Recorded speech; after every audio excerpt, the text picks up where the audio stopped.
You can get free chicken for a year. This video is brought to you by ButcherBox. Get 2 pounds of free-range organic chicken breasts for free in every order when you sign up at butcherbox.com/SOS and use code SOS. That is butcherbox.com/SOS and use code SOS.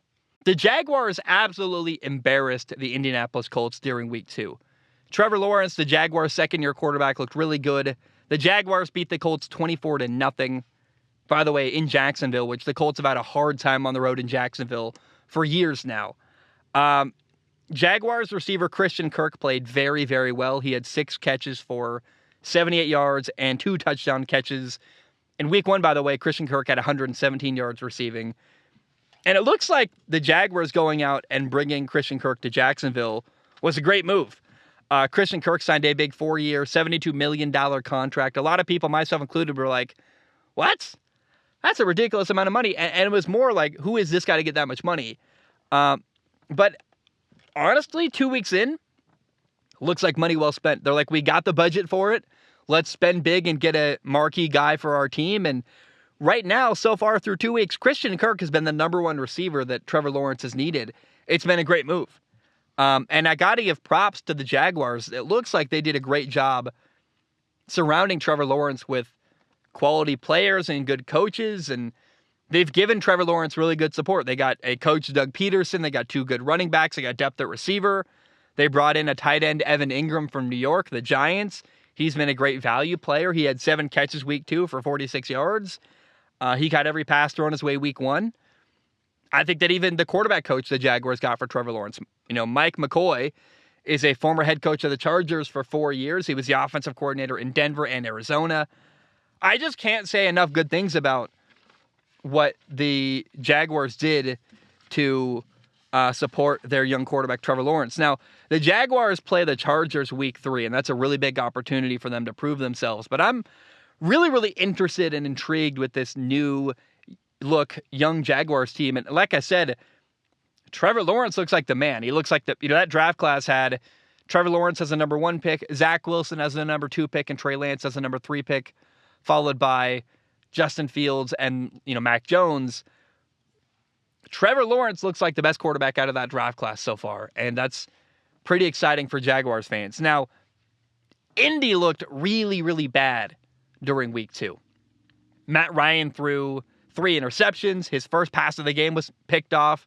His last 2 throws of the game were also intercepted. Indy's number 1 receiver, Michael Pittman Jr., did not play. He had a quad injury. And without Michael Pittman Jr., he's out with that quad injury.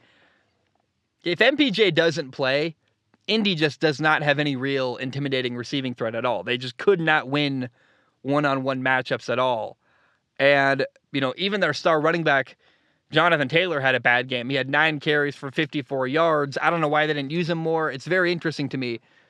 Davis wrote in with a question on Patreon, patreon.com/Zach Schaumler. Davis says this: Hey, Zach, the Colts should just burn it down, right? I like Frank Reich, but he's just vanilla this year. And Ballard failed at getting us a wide receiver core. It might be time for a rebuild if this year continues to fall apart. I have a lot to say here. So your general manager, Ballard, didn't build you a good enough receiving core. I guess Frank Reich, you're calling him vanilla. What's going on in Indy? I think it's worth saying that Indy, it's not as bad as it looked from the outset. I mean, Indy was in the red zone twice. They got stopped near the end zone 2 drives in a row. They got stopped on a 4th and goal, and they got stopped on a 4th and 7 from the 8-yard line. The Colts were moving the football, but the offensive line in Indy has been really, really disappointing. Matt Ryan has gotten hit a lot. He got sacked 5 times during week 2. And the receiving core in Indy is a really big problem. Again, outside of Michael Pittman Jr., you don't have anyone who can win in any kind of one-on-one matchup, and that's not good at all. And I think it's kind of hilarious that they blamed Carson Wentz last year.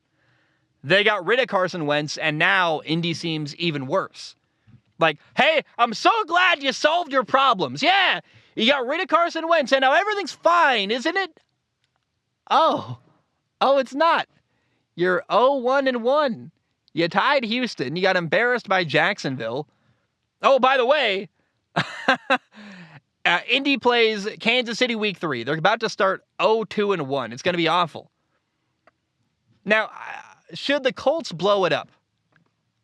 No, I want to see them commit to Matt Ryan. It's been, 6 years in a row that Indy's had a different starting quarterback week one. I mean, if you count in 2017 when they started Scott Tolzien week one, it's been a while.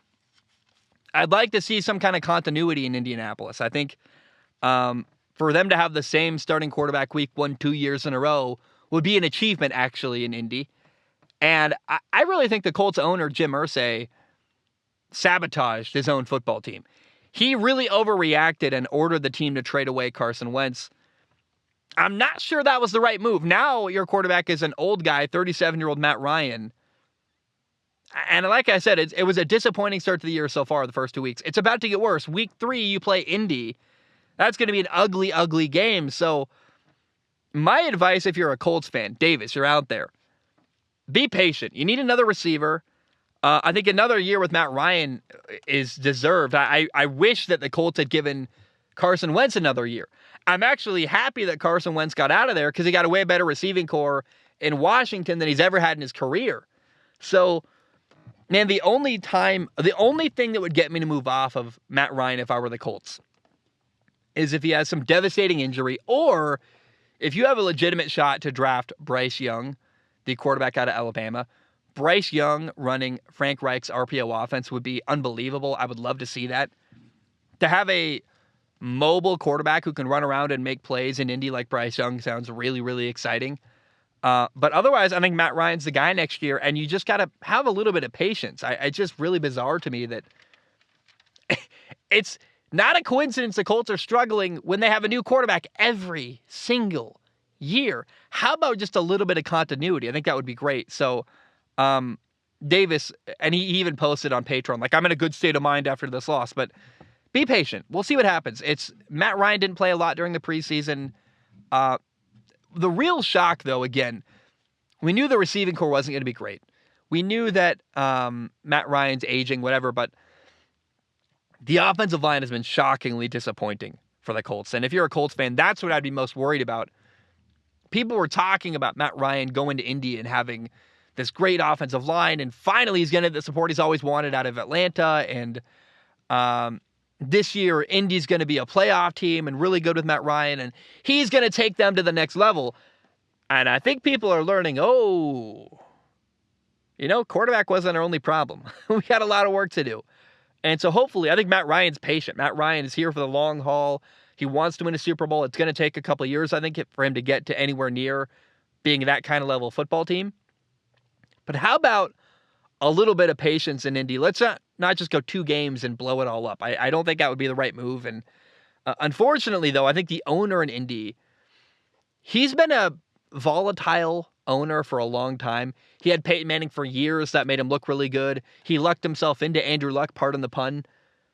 But he hired Ryan Grigson, that terrible GM. I really think the Colts owner, Jim Irsay, is an emotional creature that is going to overreact and get in his own way and hurt his franchise. Maybe similar to Jerry Jones, actually. And so I just hope that nothing drastic gets changed in Indy. Let's have some patience. Let's see how things go. And let's not overreact to a bad start to the year. I think you got to let it grow and give it time. And I wish they'd done that with Carson Wentz. And if I'm going to say I wish they'd given Carson Wentz some time, I think the only thing I can say that's fair is to say, how about this time you learn from the past and actually give Matt Ryan a fair chance in more than a couple games before you give up on the poor guy?